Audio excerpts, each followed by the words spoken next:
नमस्कार, the pen down में आपका स्वागत है। मैं हूं पीयूष त्रिपाठी। सुधा मूर्ति किसी परिचय की मोहताज नहीं है। उन्हें हम सब इन्फोसिस के नाम से जानते हैं और उनका जीवन वाकई में प्रेरणादायक है। सुधा मूर्ति ने न सिर्फ इन्फोसिस को खड़ा करने में एक महत्वपूर्ण योगदान दिया, बल्कि उनका सामाजिक जीवन भी काफी प्रेरणादायक है।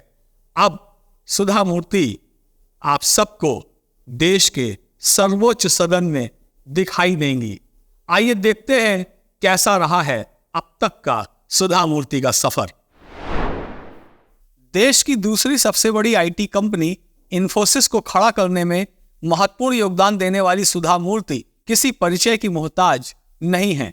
कहा जाता है कि इन्फोसिस के सह संस्थापक नारायण मूर्ति की पत्नी सुधा ने अपने पति के सपने को पूरा करने के लिए उन्हें 10,000 रुपए कर्ज दिए थे, जो कि 80 के दशक में एक बड़ी रकम मानी जाती थी। इस तरह से 2 जुलाई 1981 को इन्फोसिस कंपनी की पुणे के एक अपार्टमेंट से शुरुआत हुई और बढ़ते बढ़ते इन्फोसिस आज देश की दूसरी सबसे बड़ी आईटी कंपनी बन गई है, जिसमें 3 लाख कर्मचारी काम करते हैं। पेशे से इंजीनियर सुधा मूर्ति ने इन्फोसिस को बढ़ाने के लिए अपनी नौकरी भी छोड़ दी थी।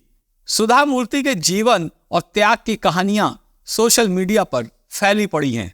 सुधा मूर्ति न सिर्फ एक सफल बिजनेसवुमेन, गृहिणी और मां के रूप में जानी जाती हैं, बल्कि उन्हें एक प्रेरक महिला और समाज सेविका के रूप में भी पहचाना जाता है। वही सुधा मूर्ति अब देश के सर्वोच्च सदन राज्यसभा में भी दिखाई देंगी। राष्ट्रपति द्रौपदी मुर्मू ने सुधा मूर्ति का मनोनयन राज्यसभा सदस्य के रूप में किया है।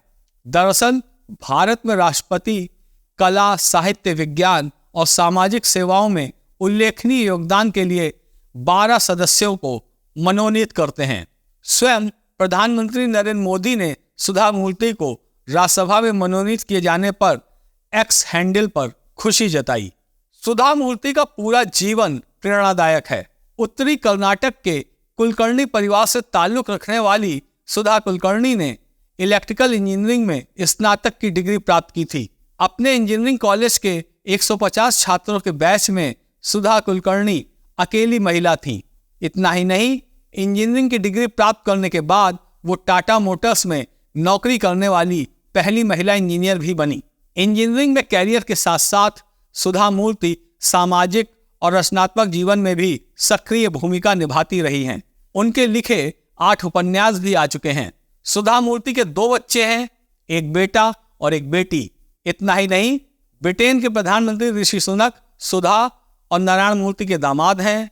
ऋषि सुनक उनकी बेटी अक्षता मूर्ति के पति हैं।